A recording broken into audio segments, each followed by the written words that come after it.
Social media पर अपनी videos और अज़दवाजी जिंदगी से मुतालिक मशवरों की वजह से मारूफ डॉक्टर नबिहा अली खान ने अपने शोहर हारिस खोकर से अलहदगी के लिए फैमिली कोर्ट से रुजू कर लिया है। मीडिया रिपोर्ट्स के मुताबिक डॉक्टर नबिहा अली खान ने अपने वकील चौधरी मुदस्सिर एडवोकेट के जरिए खुला की दरखास्त दायर की है। दरखास्त में मौक़िफ़ इख्तियार किया गया है कि शोहर हारिस खोकर उन पर तशद्दुद करते थे, उन्हें गालियां देते थे, ज़हनी अज़ियत का निशाना बनाते थे और उनके साथ नामुनासिब रवैया इख्तियार करते थे। डॉक्टर नबिहा का कहना है कि ऐसे हालात में शोहर के साथ अज़दवाजी जिंदगी को जारी रखना मुमकिन नहीं रहा, इसीलिए उन्होंने अदालत से खुला की इस्तदा की है। दूसरी जानिब हारिस खोकर ने इन इल्जामात को मुस्तरद करते हुए अपना अलग मौक़िफ़ पेश किया है। उनका कहना है कि उन्होंने शादी के आगाज से ही अपनी अहलिया की हर मुमकिन ख्वाहिश पूरी की, उन्हें घुमाने फिराने और बेहतर जिंदगी फराहम करने की कोशिश की। हारिस खोकर का दावा है कि उनके पास अपने मौक़िफ़ के हक में शवाहिद मौजूद हैं जो वो अदालत के सामने पेश करेंगे।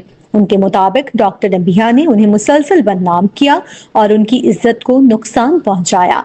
इन तमाम हालात को मद्देनजर रखते हुए डॉक्टर नबिहा ने खुला दायर की, जिसके बाद हारिस खोकर ने नबिहा अली खान को तलाक दे दी है।